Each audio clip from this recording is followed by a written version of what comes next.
Hi ಎಲ್ರಿಗೂ ನಮಸ್ಕಾರ. ಹೇಗಿದ್ದೀರಾ ಎಲ್ಲರೂ? ನೇಷಾ ಕ್ರಿಯೇಷನ್ಗೆ ಸ್ವಾಗತ. ಇವತ್ತಿನ ರೆಸಿಪಿ ಅವಲಕ್ಕಿ ಕಡುಬು. ತುಂಬ ಹೆಲ್ದಿಯಾಗಿರುವಂತಹ ಅವಲಕ್ಕಿ ಕಡುಬು ಯಾವ ರೀತಿ ಮಾಡೋದು ಅಂತ ನೋಡೋಣ. ತುಂಬ ಈಸಿ ಕೂಡ, ತುಂಬ ಟೇಸ್ಟಿಯಾಗಿರುತ್ತೆ. ಒಂದು ಸಲ ಈ ವಿಧಾನದಲ್ಲಿ ಟ್ರೈ ಮಾಡಿ ನೋಡಿ, ಹೇಗಿತ್ತು ಅಂತ ಹೇಳಿ ಕಮೆಂಟ್ ಮಾಡಿ. ಇವಾಗ ಮಾಡೋ ವಿಧಾನ ನೋಡೋಣ. ಒಂದು ಮಿಕ್ಸಿ ಜಾರ್ ತೊಗೊಂಡು ನಾನಿಲ್ಲಿ ಈ ಕಪ್ ಅಳತೆಯಲ್ಲಿ 2 ಲೋಟ ಅವಲಕ್ಕಿನ ಸೇರಿಸ್ಕೊತಿದ್ದೀನಿ. ಅವಲಕ್ಕಿನ ನೀಟಾಗಿ ಕ್ಲೀನ್ ಮಾಡಿ ಮತ್ತು ಒಂದು ಬಟ್ಟೆ ತೊಗೊಂಡು ನೀಟಾಗಿ ಅದರಲ್ಲಿರೋಂತಹ ಧೂಳನ್ನೆಲ್ಲ ಒರೆಸಿ ತಗೊಂಡಿದ್ದೀನಿ. ಇವಾಗ ನೋಡಿ ಈ ಥರ ಸ್ವಲ್ಪ ರವೆ ರವೆ ಥರ ಮಿಕ್ಸಿ ಮಾಡ್ಕೊಳ್ಳಿ. ಇವಾಗ ಒಂದು ಪಾತ್ರೆ ಇಟ್ಟು ಅದಕ್ಕೆ 1-2 ಸ್ಪೂನ್ ಎಣ್ಣೆ, ಸ್ವಲ್ಪ ಸಾಸಿವೆ, ಸ್ವಲ್ಪ ಜೀರಿಗೆ ಮತ್ತು 1 ಸ್ಪೂನ್ ಕಡಲೆಬೇಳೆ, 1 ಸ್ಪೂನ್ ಉದ್ದಿನಬೇಳೆನ ಹಾಕಿ ಸ್ವಲ್ಪ ಕೆಂಪಾಗೋ ರೀತಿಯಲ್ಲಿ ಫ್ರೈ ಮಾಡ್ಕೊಳ್ಳಿ. ಇವಾಗ ಇದು ಫ್ರೈ ಆಗಿದ್ದಾದಮೇಲೆ ನಿಮಗೆ ಖಾರಕ್ಕೆ ತಕ್ಕಂತೆ ಹಸಿಮೆಣಸಿಕಾಯಿನ ಸಣ್ಣ ಸಣ್ಣದಾಗಿ ಹಚ್ಚಿ ಹಾಕ್ಕೊಳ್ಳಿ.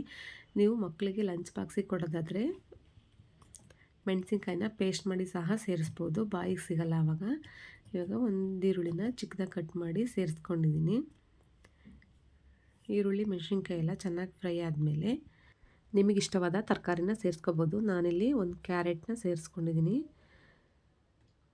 ನೀವಿಲ್ಲಿ ಬೀನ್ಸು ಸಣ್ಣದಾಗಿ ಹಚ್ಚಿ ಮತ್ತು ಕ್ಯಾಪ್ಸಿಕಮ್ನು ಸಹ ಸೇರಿಸಿ ನಾನು ಹಿದ್ಕಿದ ಬೇಳೆನ ಸೇರಿಸ್ಕೊಂಡಿದ್ದೀನಿ. ನೀವು ಹಸಿ ಬಟಾಣಿ ಇದ್ದರೆ ಹಸಿ ಬಟಾಣಿನೂ ಸಹ ಸೇರಿಸಿ ಮಾಡ್ಕೋಬೋದು.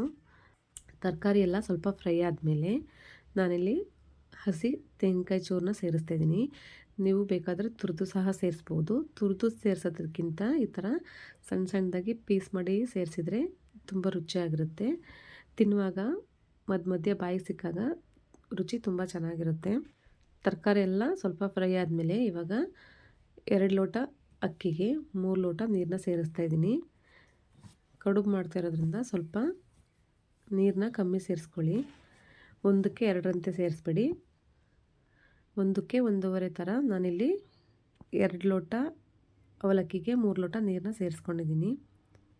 ಇವಾಗ ರುಚಿಗೆ ತಕ್ಕಷ್ಟು ಉಪ್ಪನ್ನು ಸೇರಿಸಿ ಲಿಡ್ ಕ್ಲೋಸ್ ಮಾಡಿ ಒಂದು 5 ನಿಮಿಷ ಬೇಯಕ್ಕೆ ಬಿಡಿ. ಹಿದ್ಕಿದ ಬೇಳೆ ಹಾಕಿರೋದ್ರಿಂದ ಸ್ವಲ್ಪ ಬೇಳೆ ಬೇಯಬೇಕಾಗುತ್ತೆ. ಇವಾಗ ನೋಡಿ 50% ಬೇಳೆ ಬೆಂದಿರುತ್ತೆ. ಇವಾಗ ಮತ್ತೆ ಹಬೆಯಲ್ಲಿ ಬೇಯಿಸ್ತೀವಲ್ಲ ಆವಾಗ ಸರಿ ಹೋಗುತ್ತೆ. ನೋಡಿ ಬೇಳೆ ಇಷ್ಟು ಬೆಂದಿದೆ, ಸಾಕು ಇಷ್ಟು ಬೆಂದಿದ್ರೆ. ಇವಾಗ ಅವಲಕ್ಕಿನ ಮಿಕ್ಸಿ ಜಾರ್ಗೆ ಹಾಕಿ ಪುಡಿ ಮಾಡಿ ಇಟ್ಕೊಂಡಿದ್ವಲ್ಲ ಅದನ್ನು ಈ ಟೈಮಲ್ಲಿ ನಿಧಾನ ಉರಿ ಮಾಡಿಕೊಂಡು ಸ್ವಲ್ಪ ಸ್ವಲ್ಪನೇ ಸೇರಿಸ್ಕೊಂಡು ಚೆನ್ನಾಗಿ ಮಿಕ್ಸ್ ಮಾಡ್ಕೊಳ್ಳಿ, ಗಂಟಿಲ್ದಿರೋ ಥರ. 1-2 ನಿಮಿಷ ಚೆನ್ನಾಗಿ ತಿರುವಿದ್ರೆ ಅದು ಕರೆಕ್ಟ್ ಹದ ಬರುತ್ತೆ. ತುಂಬ ರುಚಿಯಾಗಿರುತ್ತೆ. ಒಂದು ಸಲ ಟ್ರೈ ಮಾಡಿ ನೋಡಿ. ಬೆಳಗಿನ ಅವಸರದಲ್ಲಿ ಗಡಿಬಿಡಿಲಿ ಏನು ತಿಂಡಿ ಮಾಡೋದು ಅನ್ನೋವಾಗ ಈ ರೆಸಿಪಿನ ಟ್ರೈ ಮಾಡಿ ನೋಡಿ. ತುಂಬ ಬೇಗ ಕೂಡ ಆಗುತ್ತೆ. ಇವಾಗ ಇಷ್ಟಾದಮೇಲೆ ಕೊತ್ತಂಬರಿ ಸೊಪ್ಪನ್ನ ಸೇರಿಸ್ತಾ ಇದ್ದೀನಿ. ಕೊತ್ತಂಬರಿ ಸೊಪ್ಪನ್ನ ಸೇರಿಸಿ ಚೆನ್ನಾಗಿ ಮಿಕ್ಸ್ ಮಾಡಿ ಇವಾಗ ಇಷ್ಟಾದಮೇಲೆ ಚೆನ್ನಾಗಿ ತಿರುವಿ ಕೊತ್ತಂಬರಿ ಸೊಪ್ಪೆಲ್ಲ ಮಿಕ್ಸ್ ಆಗೋ ಥರ ತಿರುವಿ ಒಂದು 10 ನಿಮಿಷ ಲಿಡ್ನ ಕ್ಲೋಸ್ ಮಾಡಿ ಬಿಡಬೇಕಾಗುತ್ತೆ. ಇವಾಗ ಲಿಡ್ ಕ್ಲೋಸ್ ಮಾಡಿ ಒಂದು 5ರಿಂದ 6 ನಿಮಿಷ ಅಥವಾ ಟೈಮ್ ಇದ್ದರೆ 10 ನಿಮಿಷ ಬಿಡ್ಬೋದು. ಇವಾಗ ನೋಡಿ ಆಗಿದೆ. ನೋಡಿ ಇವಾಗ ಬಿಸಿ ಇದೆ.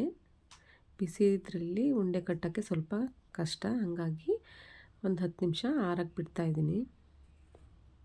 ಇವಾಗ ನೋಡಿ ಇವಾಗ ತಣ್ಣಗಾಗಿದೆ. ಸ್ವಲ್ಪ ಮುಟ್ಟಿದ್ರೆ ಸ್ವಲ್ಪ ಬಿಸಿ ಇದೆ ಅಷ್ಟೇ, ತುಂಬ ಸುಡ್ತಾಯಿಲ್ಲ. ಇವಾಗ ನಿಮಗೆ ಯಾವ ಶೇಪಲ್ಲಿ ಬೇಕೋ ಆ ಶೇಪಲ್ಲಿ ಕಡುಬನ್ನ ರೆಡಿ ಮಾಡ್ಕೋಬೋದು. ನೋಡಿ ಇಲ್ಲಿ ಈ ಥರ ರೌಂಡಾಗಿ ಬೇಕಾದರೂ ಮಾಡ್ಕೋಬೋದು, ಅಥವಾ ಸಿಲಿಂಡರ್ ಶೇಪಲ್ಲಿ ಬೇಕಾದರೂ ಮಾಡ್ಕೋಬೋದು, ಅಥವಾ ಇಡ್ಲಿ ರೀತಿ ಚಿಕ್ಕ ಚಿಕ್ಕದಾಗಿ ತಟ್ಟಿ ಸಹ ಬೇಯಿಸ್ಕೋಬೋದು. ನಾನಿಲ್ಲಿ ಸಿಲಿಂಡರ್ ಶೇಪ್ನ ಮಾಡಿ ಇಟ್ಕೋತಾ ಇದ್ದೀನಿ. ನಮ್ಮ ಚಾನಲ್ನ ಹೊಸದಾಗಿ ನೋಡ್ತಿದ್ರೆ ಸಬ್ಸ್ಕ್ರೈಬ್ ಮಾಡ್ಕೊಂಡು ನೋಡಿ. ಪಕ್ಕದಲ್ಲೇ ಬರುವಂತಹ ಬೆಲ್ಲೈಕನ್ನ ಕ್ಲಿಕ್ ಮಾಡಿ ನಾವು ಹಾಕೋ ರೆಸಿಪಿಗಳೆಲ್ಲ ಮೊದಲಿಗೆ ನೀವು ನೋಡ್ಬೋದು. ಮತ್ತು ವೀಡಿಯೋಗಳನ್ನ ಹೆಚ್ಚು ಶೇರ್ ಮಾಡಿ. ಪ್ಲೀಸ್ ಸಬ್ಸ್ಕ್ರೈಬ್ ಮಾಡ್ಕೊಂಡು ನೋಡಿ. ನೋಡಿ ಈ ಥರ ಎಲ್ಲ ಕಡುಬುಗಳನ್ನ ಸಹ ರೆಡಿ ಮಾಡಿ ಇಟ್ಕೊಳ್ಳಿ. ನೋಡಿ ಇಷ್ಟು ಕಡುಬು ರೆಸಿಪಿ, 2 ಲೋಟ ಅವಲಕ್ಕಿಗೆ ಇಷ್ಟು ರೆಸಿಪಿ ಆಗಿದ್ದಾವೆ. ಒಂದು 4 ಜನ ಆರಾಮಾಗಿ ತಿಂಡಿ ತಿನ್ಬೋದು. ಇವಾಗ ಒಂದು ಬಾಣಲೆಗೆ ನೀರು ಹಾಕಿ ಬಿಸಿಗಿಟ್ಟಿದ್ದೀನಿ. ಒಂದು ತಟ್ಟೆಗೆ ಸ್ವಲ್ಪ ತುಪ್ಪನ ಹಚ್ಚಿ ಕಡುಬುಗಳನ್ನ ಇಟ್ಕೊತಿದ್ದೀನಿ. ನಿಮ್ಮ ಹತ್ರ ಸ್ಟೀಮರ್ ಇದ್ದರೆ ಸ್ಟೀಮರಲ್ಲಿ ಬೇಯಿಸ್ಕೊಳ್ಳಿ, ಅಥವಾ ಇಡ್ಲಿ ಪಾತ್ರೆಯಲ್ಲಿ ಸಹ ಬೇಯಿಸ್ಕೋಬೋದು. ನೋಡಿ ಈ ಥರ ಎಲ್ಲ ಕಡುಬುಗಳನ್ನ ಒಂದ್ರ ಮೇಲೊಂದು ಇಟ್ಕೊಂಡ್ರೆ ಏನು ಅಂಟಲ್ಲ. ಇವಾಗ ಲಿಡ್ನ ಕ್ಲೋಸ್ ಮಾಡಿ ಒಂದು 8ರಿಂದ 10 ನಿಮಿಷ ಬೇಯಿಸ್ಕೊಳ್ಳಿ. ನೋಡಿ ಇವಾಗ ಬೆಂದಿದ್ದಾವೆ.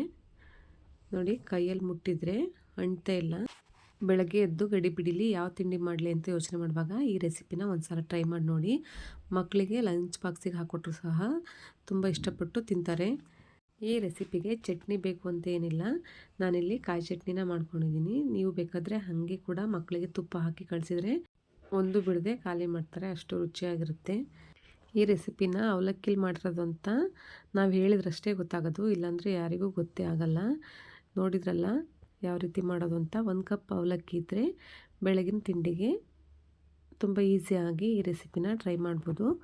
ಒಂದು ಸಲ ಈ ರೆಸಿಪಿನ ಟ್ರೈ ಮಾಡಿ ಹೇಗಿತ್ತು ಅಂತ ಹೇಳಿ ಕಮೆಂಟ್ ಮಾಡಿ. Thank you for watching.